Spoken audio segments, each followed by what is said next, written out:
बोलना है।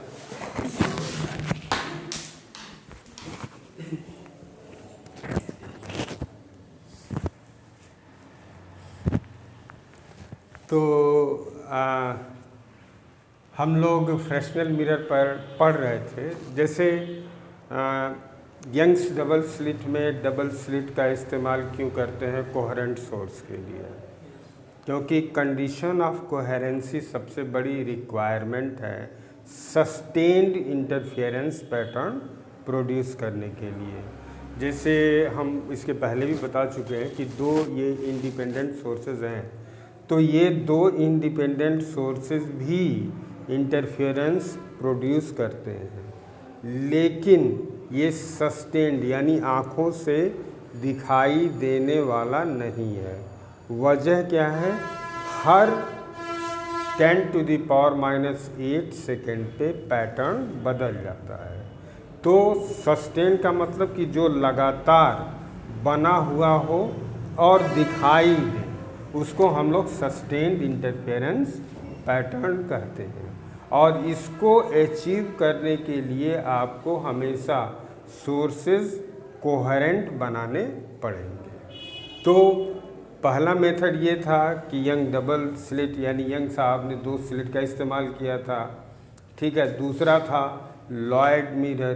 तो लॉयड मिरर में क्या होता है कि एक सोर्स का दूसरा वर्चुअल इमेज बन जाता है, तो वो भी कोहेरेंट रहता है। अब इसमें क्या करते हैं कि हम एक ये मिरर लेते हैं, ठीक है।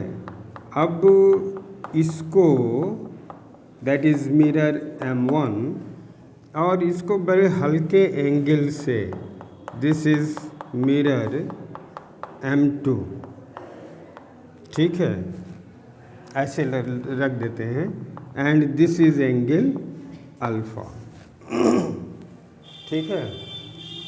And here there is a source, real source हम लोग रखते हैं, ओके।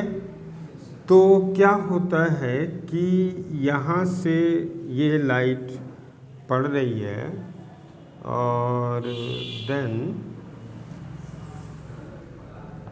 यहाँ से बनाते हैं, यहाँ से ये लाइट पड़ रही है, then it is reflected in this direction और यहाँ से इस मिरर पे लाइट पड़ रही है, तो this is reflected like this, ठीक है।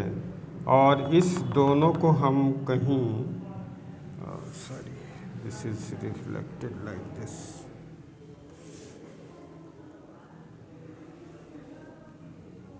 तो इस दोनों को कहीं ऐसे मिला देते हैं, तो दिस इज़ S डैश यहाँ पर बनता है और फिर ये यहाँ से इस तरह से आती है और फिर इस तरह से ऐसे चली जाती है ये रे। तो दिस इज़ यहाँ से अब इस मिरर से ये रे इस मिरर में पड़ रही थी, तो ये रे इस मिरर से भी पड़ेगी, तो इस तरह से ऐसे रिफ्लेक्ट होगी। तो देन आप इस तरह से इसको खींचें तो पाएंगे कि ये कहीं इस तरह से आकर के मिल रही है और S डबल डैश, ठीक है, ओके।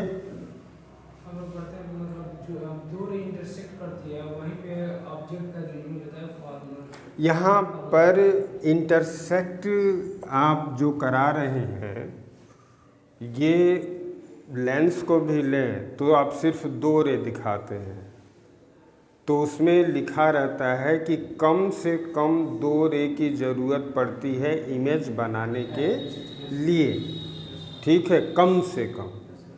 लेकिन ज़्यादा से ज़्यादा के बारे में कुछ कहा नहीं, आप जितना चाहें उतना सेलेक्ट कर सकते हैं। हाँ, तो हम इस रे को रिफ्लेक्ट करा रहे हैं इसको, तो इसको यहाँ पर ले आ रहे हैं, ठीक। तो हम नहीं, ये तो सिंपल मिरर है, जब भी इमेज बनेगी तो पीछे बनेगी। आप अपना शीशे में देखेंगे तो पीछे बनेगी, सामने तो बनेगी ही नहीं। ठीक है, इसमें तो कोई दो राय नहीं। अब ये देखिए कि ये डिस्टेंस, यहाँ से ये डिस्टेंस और ये डिस्टेंस और ये डिस्टेंस आपस में बराबर है। क्यों? क्योंकि जितना यहाँ से इसके सामने ऑब्जेक्ट रहेगा उतना इसके सामने पीछे इमेज बनेगी। ठीक है, प्लेन मिरर की ये प्रॉपर्टी है। तो इसका मतलब ये हो गया कि ये तीनों पॉइंट एक सर्किल पे मिलेंगे। ओके? नहीं, क्योंकि इस सेंटर से तीनों का डिस्टेंस बराबर होगा। दिस इज डी डिस्टेंस, तो ये कितना होगा? This is twice alpha. आप 4 लीजिए, 5 लीजिए या 10 लीजिए। नो, इंसिडेंट रे 4 है। कैसे? एक 2 रे यहाँ से ले आ रहे हैं, एक इस मिरर पे है, एक इस मिरर पे है। ये ज्वाइंट पॉइंट है ना, ये ज्वाइंट पॉइंट है। तो ज्वाइंट पॉइंट पर इससे और इससे दोनों से रिफ्लेक्ट होगी। ठीक है। अच्छा, ये एक रे ले रहे हैं और एक इंसिडेंट रे ये ले रहे हैं, तो एक्चुअल में 2 रे ही हम ले रहे हैं। एक रे ये हो गया इस मिरर के लिए एक सेट का रे, और इस मिरर के लिए ये और ये एक सेट का रे, 2 ही रे ले रहे हैं और इसको हम रिफ्लेक्ट करा दे रहे हैं। ठीक है, मतलब हमारा बेसिक फंडा वहीं से चल रहा है, लेकिन ये चूँकि डबल मिरर है तो ये कॉमन कर दिए हैं, और वो एडवांटेज कॉमन करने का ये ले रहे हैं कि ये डिस्टेंस और ये डिस्टेंस और ये डिस्टेंस आपस में बराबर है, ताकि हमें ये जो डिस्टेंस है वो मिल जाए, यानी दोनों वर्चुअल सोर्सेस के बीच का सेपरेशन मिल जाए। ठीक है, अभी भी कुछ कंफ्यूजन है? नो? यस? आगे बढ़े तो the rays falling from the source S will form 2 virtual sources S1 and S2। हाँ, coherent condition is achieved. The S prime and S double prime is equal to twice alpha into D, where D is distance of real source from the joint of mirrors। ठीक है, ये हो गया। And here there is some screen. Screen तो रखना जरूरी है ना? क्यों?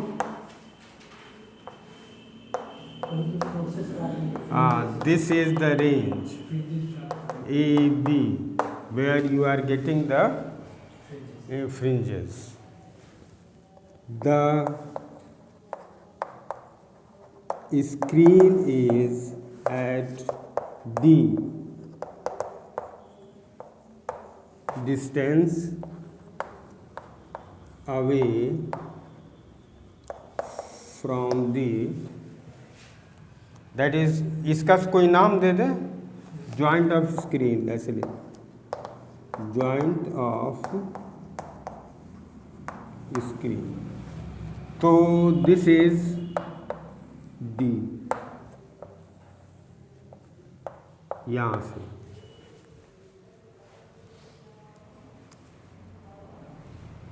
भाई देखो, ऐसा है कि अगर कहीं कंफ्यूजन हो तो बोल देना कि हमें ये नहीं समझ में आ रहा है। हाँ, ऐसा नहीं कि मौन व्रत धारण कर लेना कि कैसे हम कहें कि हमको नहीं समझ में आ रहा है, क्योंकि हम तो इंटेलिजेंट हैं। हाँ, दिक्कत बहुत होती है।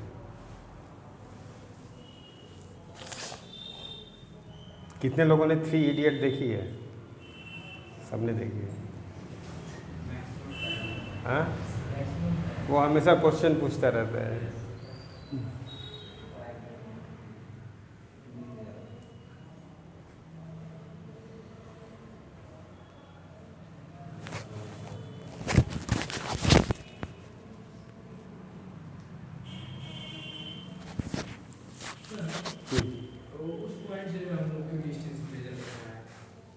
इस पॉइंट से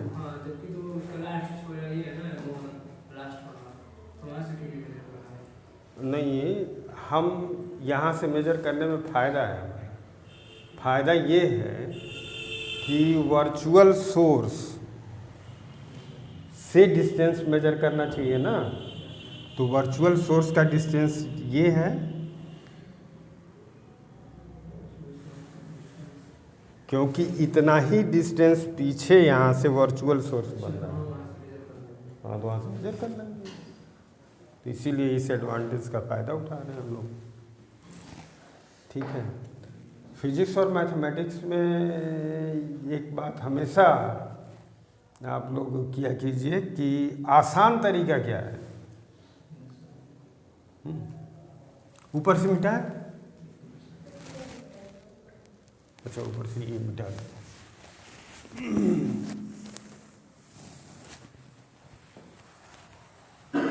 ओके, अब क्या करते हैं हम कि the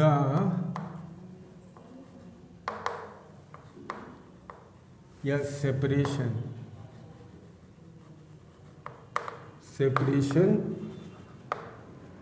between sources is equal to twice alpha d, the distance between screen and source is equal to d plus capital D. Hence, from formula, what is beta? Lambda capital D by small d. Huh? Here this is, ये d dash कर दे, ये सब dash कर दे क्या, क्योंकि इससे और इससे अलग हो जाएगा। ठीक है, ये d डैश कर लीजिए, ये भी d डैश कर लीजिए। Here capital D is equal to D dash plus D dash and small d is equal to D dash. Young's small d dash ये है, ये नाम हम बदले हैं। वजह क्या है कि ये फार्मूला यंग्स डबल स्लिट से आता है, जिसमें से हम D जो है दो सोर्सेस के बीच का सेपरेशन रखते हैं और इस सोर्स से स्क्रीन का डिस्टेंस कैपिटल D रखते हैं। ठीक है, तो ये स्टैंडर्ड फार्मूला है, लेकिन यहाँ पर हमने ये डिस्टेंस जो है D मान लिया था, तो इसके साथ कंफ्यूजन होता। अल्फ़ा, ठीक है, तो हमने लिखवाया है यहाँ पर कि जो फ्रेस्नेल मिरर है, उस फ्रेस्नेल मिरर में हमने लिखवाया है कि 2 मिरर लेते हैं और दोनों के बीच में एक स्मॉल एंगल अल्फ़ा रहता है। तो alpha is angle between this mirror and this mirror. अच्छे, और आप लोग कक्षा 8 या 9 से जानते होंगे कि अगर मिरर को अल्फ़ा एंगल घुमाया जाए तो इमेज 2 अल्फ़ा एंगल घूम जाती है। तो 2 अल्फ़ा इसलिए लिया है। ठीक है, यस या नो? तो इसमें तो कोई कंफ्यूजन है नहीं। अब ये फार्मूला हम पाए कहाँ से हैं? यंग्स डबल स्लिट एक्सपेरिमेंट से, जहाँ कैपिटल डी क्या है? सोर्स और स्क्रीन के बीच का डिस्टेंस। यहाँ सोर्स और स्क्रीन के बीच का डिस्टेंस वास्तव में ये डिस्टेंस है। तो ये डिस्टेंस कितना आना चाहिए? ये प्लस ये, ठीक है ना, क्योंकि ये डिस्टेंस इस डिस्टेंस के बराबर होगा। अच्छा, ये आर्क है, लेकिन आप ये जानते हैं कि इंटरफेरेंस में जो भी ये एंगल ले रहे हैं ये बहुत स्मॉल ही होगा, और स्मॉल क्या, ये हाफ डिग्री के बराबर रखते हैं लगभग। ठीक है, तभी मिल पाएगा, नहीं तो नहीं मिल पाएगा, क्योंकि कोहेरेंट कंडीशन ही ब्रेक कर जाएगी। ज़्यादा दूर होगा तो नहीं मिल पाएगा, क्योंकि ये दूरी बहुत कम होनी चाहिए कोहेरेंट कंडीशन को बनाने के लिए। तो ये दूरी क्या है? ये दूरी ये है। ठीक है, यंग डबल स्लिट इंटर में पढ़ा है ना, तो ये दूरी ये है। तो ये दूरी किसके बराबर है? ये वो दूरी बराबर है जो डी, जो वो है यहाँ पर कहीं डी इज द, कहाँ D no, D is here, twice alpha D dash. हाँ,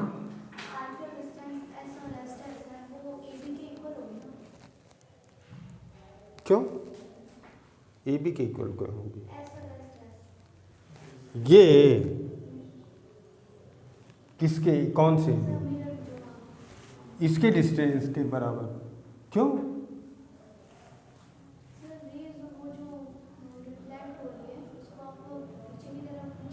हाँ,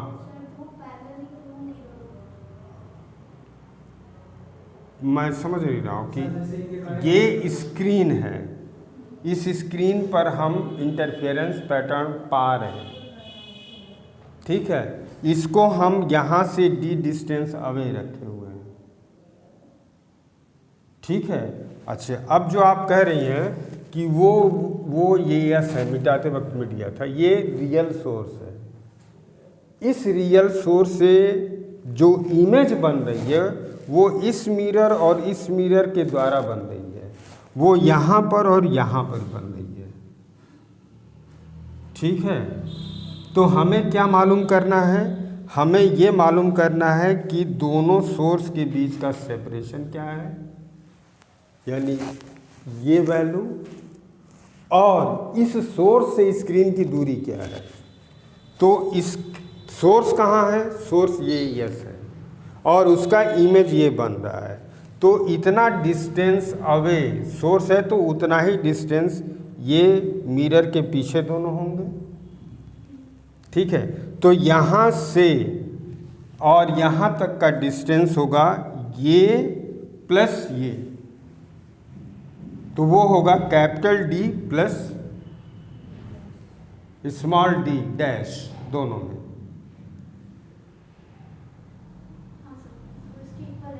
इक्वल रहेगा। ठीक है, अच्छा, ये बड़ा दिखाया गया है फिगर में, लेकिन एक्चुअली ये यहाँ कहीं होगा। ठीक है, तो इसके और इसके बीच का जो सेपरेशन है वो एस एस आर्क के बराबर होगा, और आर्क बराबर कितना होता है? Radius into angle. तो ये जो डिस्टेंस है वो डी है, D is equal to twice alpha D dash. D dash is radius, क्योंकि ये 3 पॉइंट, ये पॉइंट, ये पॉइंट, ये पॉइंट, ये सभी सर्किल पर पड़ रहे हैं। ठीक है, ओके, इसमें एक लाइन और लिख लीजिए, एक दो line.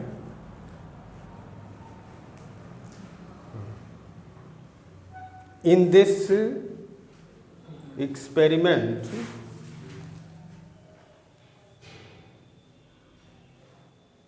we will not get the central fringe. We will not get the central fringe.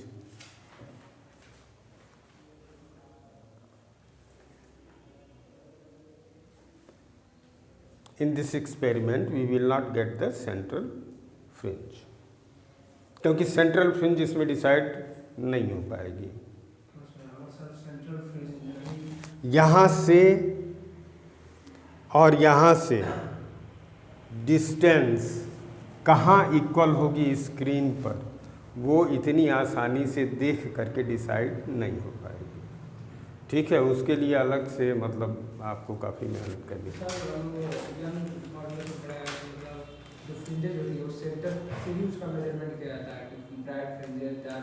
नहीं, ऐसा कुछ नहीं होता है, क्योंकि आप सेंटर मोनोक्रोमेटिक लाइट का इस्तेमाल करते हैं नॉर्मली। वाइट लाइट का जब इस्तेमाल करेंगे तब वो सेंट्रल फ्रिंज वाइट बनती है और बाकी कलरफुल बन जाती है। तो या तो सेंटर डिसाइड करना है तो इसमें पहले वाइट लाइट का इस्तेमाल कर लीजिए, तो जहाँ पर वाइट फ्रिंज मिलेगी वो सेंटर हो जाएगा। अब उसके बाद मोनोक्रोमेटिक का इस्तेमाल कर लीजिए। ठीक है, तो ऐसे सिंपली अगर आप ये चाहें कि मोनोक्रोमेटिक का इस्तेमाल करके तो नहीं मिल पाएगा। ठीक, इसको मिटाएं। अब इसमें एक टॉपिक ये बचता है, वो है फ्रेस्नेल बाइप्रिज्म, जो मतलब इसमें से देखिए, अगर आपको यंग्स डबल स्लिट एक्सपेरिमेंट याद है, ठीक है, तो आप देख रहे हैं कि उसी का फार्मूला हर जगह यूज हो रहा है और कुछ नहीं हो रहा है। तो थ्योरी वो है, ओके, और बाकी सब पे लगा दीजिए आँख मूंद करके, उसमें कुछ करने की ज़रूरत नहीं है। आप फिगर बढ़िया बनाइएगा ताकि टीचर को, देखिए टीचर नंबर कब नहीं देता है, जब टीचर को जब ये लगे पढ़ने में तकलीफ़ होगी। अगर वो पन्ना खोला कॉपी का और उसके दिमाग पे थोड़ा सा भी हाँ निगेटिव इफेक्ट का मतलब कि थोड़ा सा भी लगा कि अरे यार पता नहीं क्या लिखा है, वो तुरंत काट के आगे बढ़ जाएगा। नंबर लेना पड़ता है, टीचर को मजबूर करना पड़ता है कि वो आपकी कॉपी पढ़े। तो वो पढ़ेगा कब? जब देखेगा कि कॉपी सुंदर लिखी है। पहला चीज़ तो यही है, सुंदर लिखा होगा। तब वो सोचेगा कि अच्छा एक दो लाइन पढ़ा जाए। एक दो लाइन पढ़ेगा, इससे ज़्यादा नहीं पढ़ेगा। एक दो लाइन में अगर देखा कि अच्छा ठीक लिखा लगता है, तब चौथी पांचवी लाइन पढ़ेगा। और जब उसको कॉन्फिडेंस हो जाएगा कि नहीं कुछ ठीक है कॉपी, तब वो पढ़ना शुरू करता है आपकी कॉपी, वरना काट पीट के आगे बढ़ जाएगा। हाँ, तो ये सब लोग इस बात का बहुत ध्यान रखिए कि जो नंबर है वो टीचर से लिया जाता है, टीचर नहीं देता है नंबर। ठीक है, जैसे लगता है कि उसका खेत खलियान आप लिखवा ले रहे हैं, वो नंबर नहीं देगा। उससे नंबर लेने का तरीका यही है कि कॉपी, पहला इम्प्रेशन है कि कॉपी साफ़ सुथरी होनी चाहिए, उसके बाद ही कुछ बात बनेगी, उसके बाद आप कायदे से लिखे हुए हों। तो Fresnel biprism,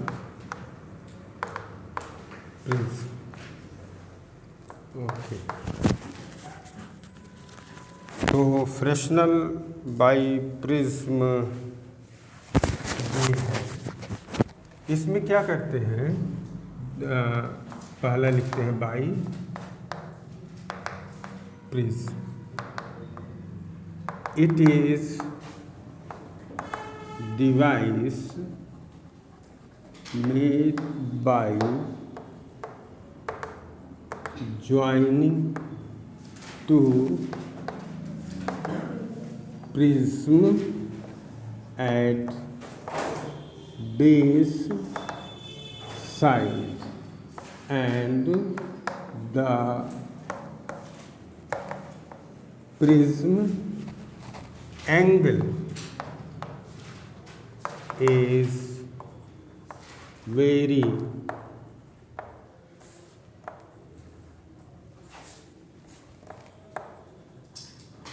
small. It is normally alpha is prism angle, this is half degree. तो करते क्या है कि ये बेस होता है ऐसे, this is alpha that is half degree, और फिर इसी तरह से ये बेस है, this is alpha, this is half degree, this is alpha that is half degree. यानी A B C D the two prisms are A, B, C and D, B, C। ये दो प्रिज्म लेते हैं, A, B, C and B, C, D, और base पर join कर देते हैं, और ये जो अल्फा एंगल है ये बहुत कम रखते हैं, ठीक है, यानी प्रिज्म एंगल को लगभग हाफ डिग्री के बराबर रखते हैं, ठीक है। तो this is biprism, okay, this biprism, this biprism is used to create the two coherent sources, ठीक है, दो कोहेरेंट सोर्स को इस्तेमाल करने के लिए इस प्रिज्म को यूज करते हैं। तो ये रहा आपका प्रिज्म, ये रहा सोर्स, अब यहाँ से ये रे गई तो, और यहाँ से ये रे गई तो ये रे स्ट्रेट ऐसे निकल गई, और ये रे इससे रिफ्लेक्ट हुई तो इस तरह से निकल गई, और इससे रिफ्रैक्ट हुई तो इस तरह से निकल गई, ठीक है। ये रे यहाँ से निकल गई और ये स्क्रीन पर इस तरह से चली गई, this is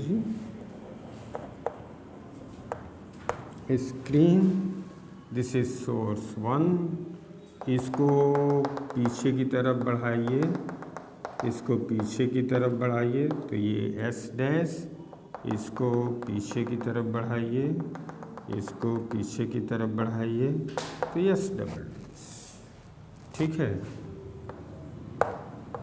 this is A B,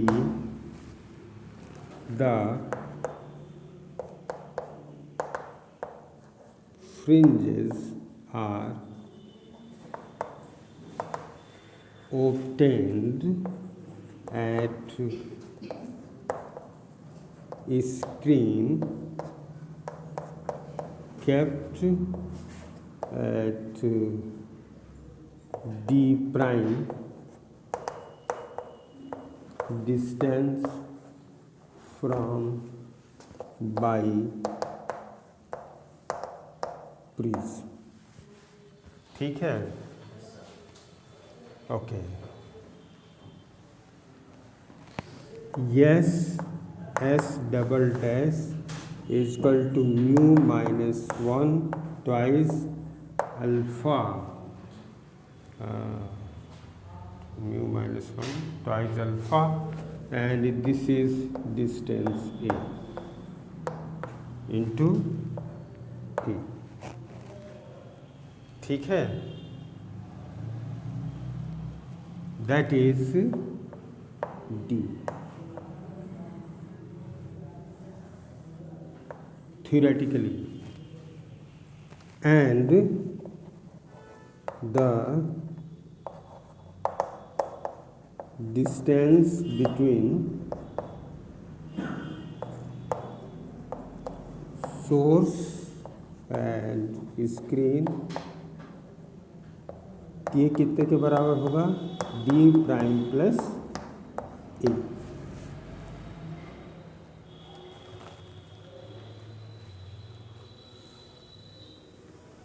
ऐसे ये थोड़ा सा इसको ऐसे खींच दीजिए। ये काफ़ी टफ एक्सपेरिमेंट होता है, इसको सेट करने की अलग टेक्निक होती है।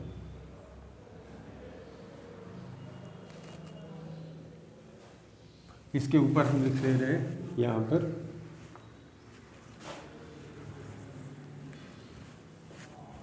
Hence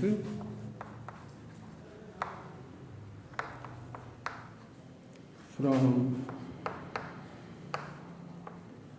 formula beta is equal to lambda capital D by small D, D is source, screen,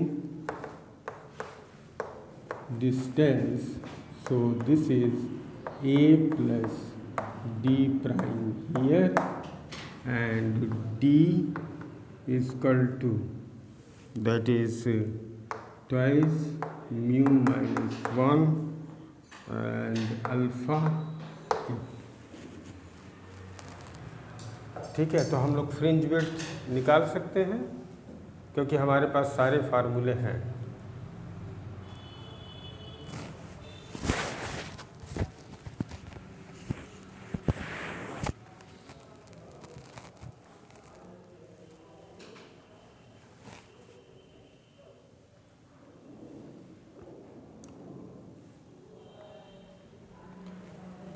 इधर अगर मिटा दें तो चलेगा या उधर मिटा दें तो चलेगा।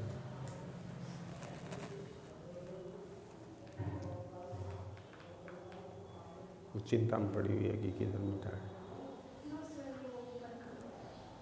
नहीं, वो तो ठीक है। हम ये थ्योरेटिकल मेथड है डी के कैलकुलेशन का, लेकिन there is an experimental method also.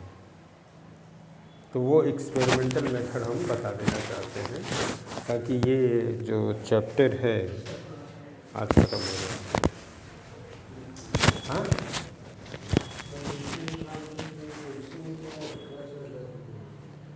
The fringes are obtained at the screen comma kept at D prime distance from biprism. ये बाई प्रिज्म है ना, तो इससे डी प्राइम डिस्टेंस पर आपने स्क्रीन को रखा है।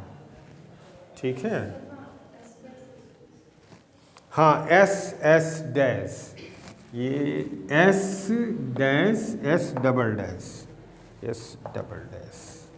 This is D distance. ठीक है, क्योंकि ये दो वर्चुअल सोर्सेस के बीच का डिस्टेंस है। फिगर एकदम साफ साफ बनाइएगा तो अब बाकी चीज़ें तो बहुत क्लियर है।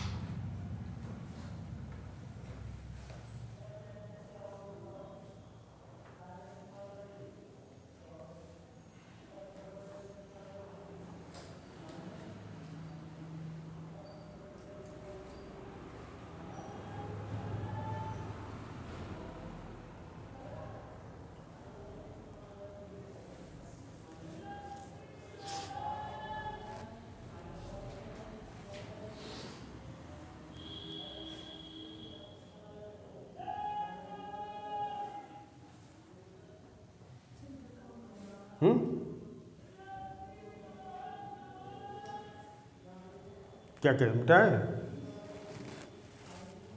किधर से, उस साइड वाला फिगर हाँ, अच्छा,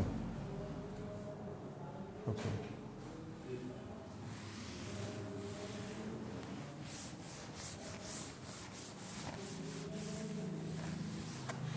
Okay, now this is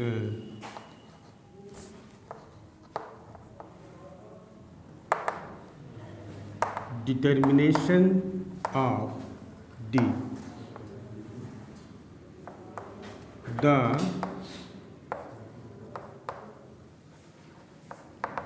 separation between two virtual sources S dash and S double dash are estimated by 4F method. Are estimated, ESTI. 4F method क्या होता है? आपने इंटर में पढ़ा होगा कि अगर दो पिन के बीच का डिस्टेंस 4F यानी जो लेंस हम इस्तेमाल कर रहे हैं उसके 4F से ज़्यादा है तो इमेज दो जगह पे बनती है, ठीक है।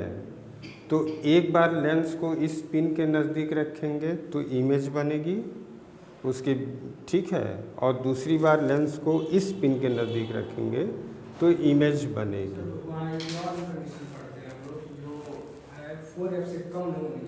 4F से कम नहीं होना चाहिए।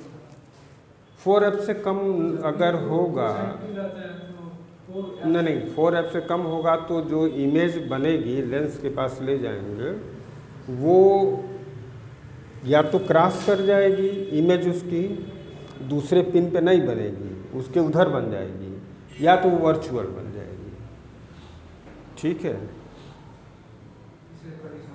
हाँ, इसीलिए कंडीशन लगाया जाता है, हाँ?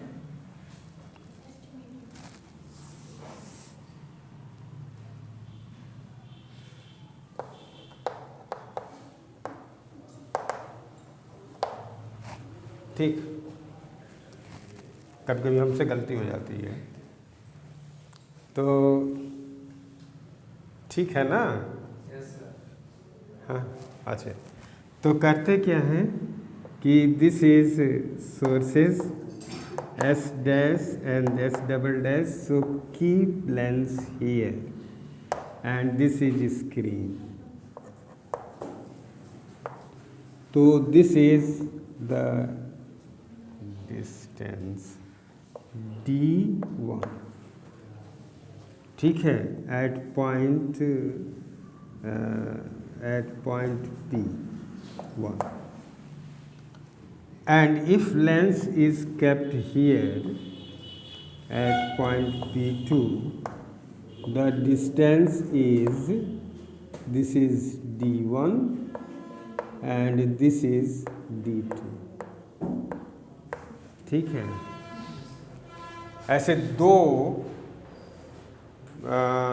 मतलब इसके द्वारा इमेज जब बनेगी तो वो ये होगी, जैसे दो सोर्स हैं तो इसका ये S डैश है, ये S डबल डैश है, इसकी इमेज बनेगी, और जब ये रहेगा तो ये इमेज ये बनेगी, ठीक है।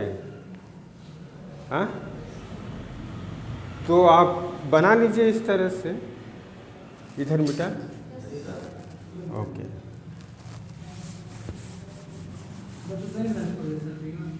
हाँ, हाँ, कुछ ज़रूरत नहीं है, हाँ, ओके, क्योंकि हमें D1 और D2 चाहिए, ठीक है। When P1 is near to the source, we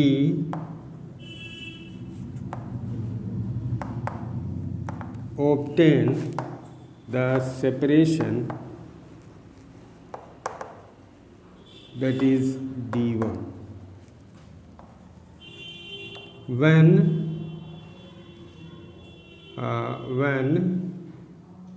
P1 P1 मत कीजिए, P1 लिखिए, when lens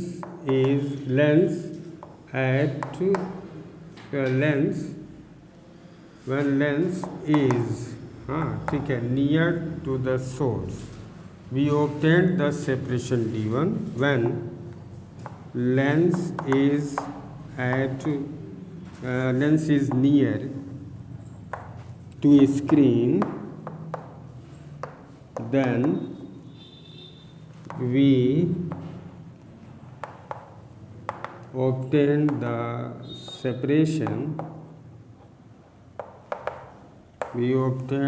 separation D2. Hence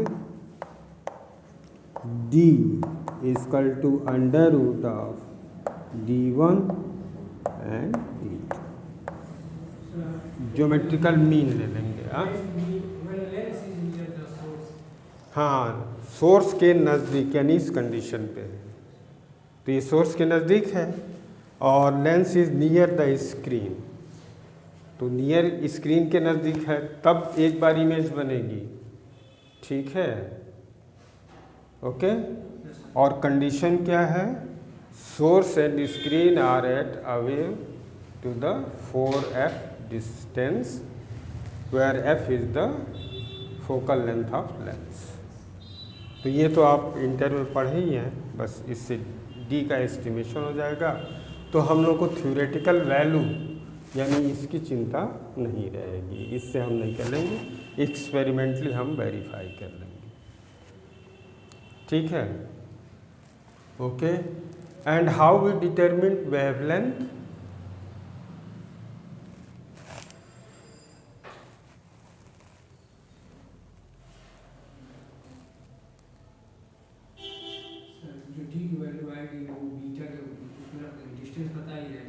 सब कुछ पता ही है, बीटा की वैल्यू निकाल लीजिए, लैम्डा की वैल्यू निकल जाएगी।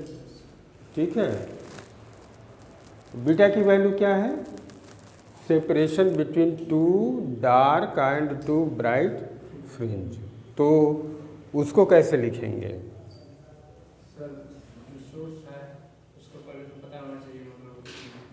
We calculate at least the separation between 10 fringes और उसका एवरेज ले लीजिए। एवरेज ले करके आप बीटा की वैल्यू निकाल लीजिए और बीटा की वैल्यू में ये सारी चीज़ें पुट कर दीजिए, निकल जाएगी। अब इसमें किसी को कोई शंका हो, कोई चीज़ ना समझ में आई हो, तुम चिंता में पड़ी हो इसलिए पूछ रहे हैं। नहीं, don't hesitate that if you are not getting something, you can, without discussion, you cannot get। सब कुछ ठीक ठाक है? तो this is all about the interference due to division of wave front। यहाँ वेव फ्रंट को हम लोग तोड़ते हैं।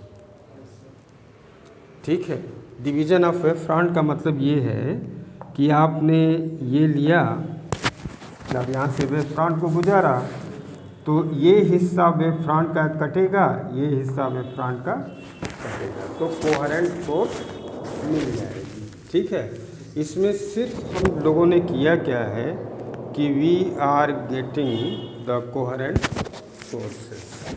ठीक है, okay, thank you for today, वरना हम काफ़ी लेट हो जाएंगे। इसके आगे अब हम thin film interference due to thin film पढ़ेंगे, जिसमें माइक्रोसन और फैब्रिक पैरोट इंटरफेरेंस है। किस इधर से रास्ता